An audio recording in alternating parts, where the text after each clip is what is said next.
every time your phone tells you where to turn, every time a plane lands safely after crossing an ocean, every time emergency services find someone in distress, you're relying on technology that a black mathematician named Gladys West spent decades building. She created the mathematical model of Earth's shape that makes GPS possible. Without her work, the satellites orbiting above us right now couldn't tell you where you are. But until 2018, almost nobody knew her name. Gladys Mae Brown was born on October 27, 1930 in Sutherland, Virginia, a rural farming community in Dinwiddie County. Her parents owned a small farm surrounded by sharecroppers trapped in cycles of debt and poverty. From the time she was old enough to work, Gladys spent her days chopping wood, feeding chickens, and harvesting crops. The future most people expected for her was exactly what they saw around them: working in the fields or processing tobacco at the local plant. But Gladys knew she didn't want that life. Education became her way out. She walked 3 miles each way to a one-room schoolhouse with rusty furniture, leaky ceilings, and hand-me-down books. While other kids saw school as an obligation, Gladys saw it as escape. She studied relentlessly. By the time she graduated high school in 1948, she was valedictorian of her class. That achievement earned her something most black students in rural Virginia never got: a full scholarship to Virginia State College, a historically black university. At Virginia State, Gladys chose to study mathematics, a field where women were rare and black women were almost non-existent. She graduated in 1952 with a bachelor's degree, then taught math and science for 2 years in Waverly, Virginia. But she wanted to go further. She returned to Virginia State and earned a master's degree in mathematics in 1955. In 1956, Gladys was hired as a mathematician at the Naval Proving Ground in Dahlgren, Virginia. She was the second black woman ever hired there and one of only 4 black employees total. The facility was deeply connected to Cold War military priorities. They worked on weapons systems, ballistic missiles, and satellite tracking. The work was classified. The stakes were high. Recognition was scarce. At first, Gladys worked as what they called a human computer. She solved complex mathematical equations by hand, spending hours calculating trajectories for ships and aircraft. Her colleagues quickly realized she was exceptional.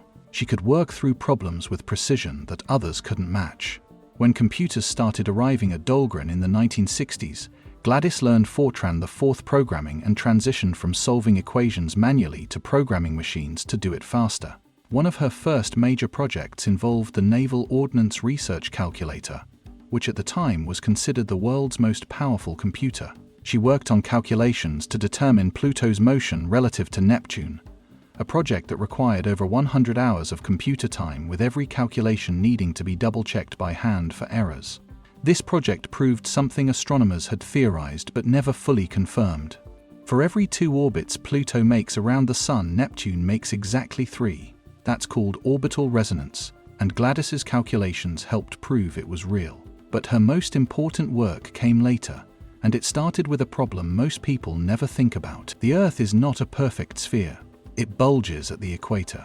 It flattens at the poles. It shifts subtly because of gravitational variations, ocean tides, and tectonic movements. For satellites orbiting thousands of miles above us, even small inaccuracies in how we model Earth's shape can cause massive navigational errors. If you want satellite-based positioning to work, you need an Earth model accurate to within meters, then centimeters, then eventually millimeters. That's where Gladys West's work became absolutely crucial. She became one of the leading figures developing mathematical models that describe Earth's geoid, which is the irregular but measurable shape that best represents mean sea level across the entire planet. Starting in the 1960s and continuing through the 1980s, Gladys worked with data collected from satellites like GEOSA 3 and CSAT. These satellites sent back vast amounts of information about Earth's surface, particularly the oceans. That data had to be processed, corrected for errors, and turned into usable models. Gladys wrote and refined algorithms that transformed raw satellite readings into accurate geodetic models. This work was not glamorous. It involved years of incremental refinement, recalculating when inconsistencies appeared, debugging code line by line, checking equations by hand even after computers processed them. It required patience and an almost obsessive commitment to accuracy. Gladys often worked long hours making sure everything was precise because she understood that small errors compound over distance and time. In 1978, Gladys became project manager for CSAT, the first satellite specifically designed to remotely sense Earth's oceans. CSAT used radar to measure the distance between the satellite and the ocean surface with incredible precision. Before CSAT, accurately measuring distances over Earth's surface was nearly impossible because of the planet's irregular shape. The oceans play a huge role in determining those irregularities, so understanding variations in sea level was essential to modeling the planet accurately. Gladys used CSAT data to refine mathematical models of Earth's shape over and over again, each iteration more accurate than the last. In 1986, she published a technical report called Data Processing System Specifications for the GeoSat Satellite Radar Altimeter. That report contained new calculations that made her geodetic models even more accurate by incorporating data from GeoSat, another Navy satellite that launched in March 1985. What Gladys was building, though she might not have fully realized it at the time, was the mathematical foundation for GPS. The Global Positioning System works by triangulating signals from multiple satellites to determine your exact position. But those satellites need an extremely accurate model of Earth's shape to make those calculations work. If the model is off by even a small amount, GPS becomes unreliable. The GeoID model that Gladys spent decades developing became the foundation that made accurate GPS possible. GPS started as a military project. The Department of Defense wanted a reliable satellite navigation system that could guide aircraft, ships, and missiles with precision. Over time, it was open to civilian use, and it quietly transformed almost everything: transportation, communication, agriculture, disaster response, financial systems that synchronize using satellite time signals, smartphone cameras that geotag your photos. All of it relies on GPS, and GPS relies on the mathematical modeling that Gladys West pioneered. During her 42 years at Dahlgren, Gladys published numerous papers and presented her research at national and international conferences. She rose through the ranks and eventually became a project manager overseeing teams of analysts. She earned a master's degree in public administration from the University of Oklahoma in 1973 while working full-time.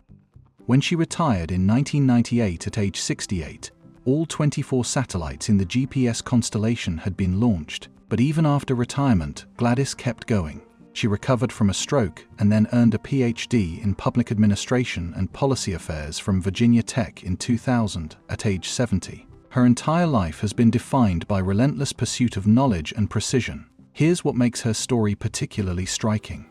For most of her career, Gladys received almost no public recognition. She published papers, she earned promotions, she managed important projects, but her name rarely appeared outside technical circles.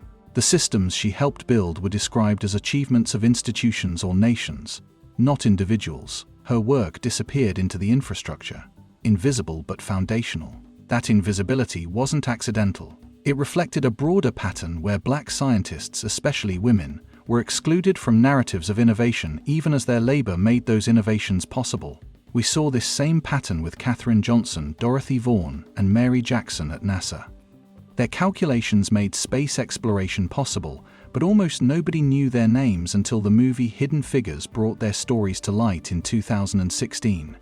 Gladys West's contributions to GPS remained largely unknown to the public for decades. It was only in 2018 that her story started getting attention, and it happened almost by accident. A member of her sorority, Alpha Kappa Alpha, was reading through alumni biographies and came across a short line Gladys had written mentioning she'd worked on the team that developed GPS. That sorority sister was determined to help Gladys share her story.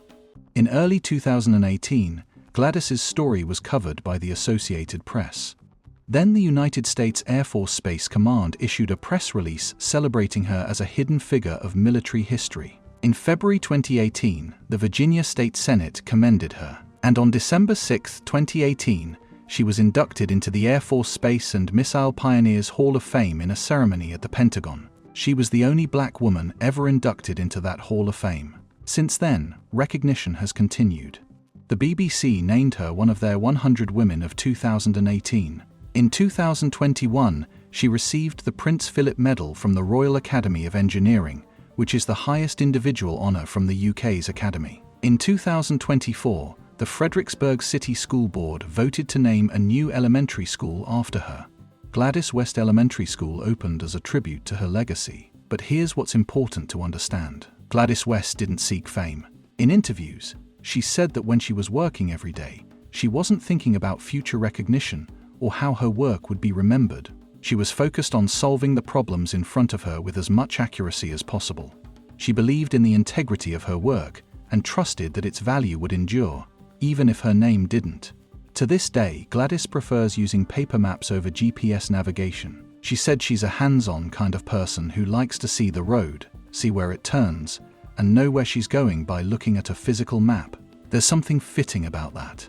The woman who built the mathematical foundation for GPS doesn't need to rely on it herself because she understands the underlying principles so well. Gladys West's life exposes the social context in which science gets produced. She navigated an environment shaped by segregation, gender bias, and institutional exclusion. She succeeded not because those barriers disappeared, but because she persisted despite them. Her presence at Dahlgren itself was a quiet act of resistance, a refusal to accept the limitations society tried to impose on her. When she started at Dahlgren in 1956, the civil rights movement was gaining momentum. Gladys supported the movement but couldn't participate in protests because she was a government employee. Instead, she and other black women on the base formed a club where they discussed civil rights topics and supported each other. She faced racism throughout her career.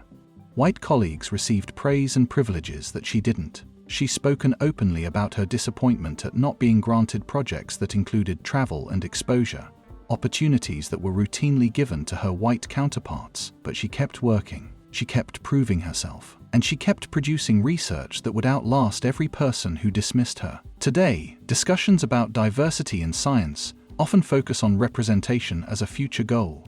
Gladys West's career reminds us that diversity has always been present, even when unacknowledged. Black scientists have long contributed to foundational research that shapes the technologies defining modern life. The difference isn't their absence, it's the stories we choose to tell.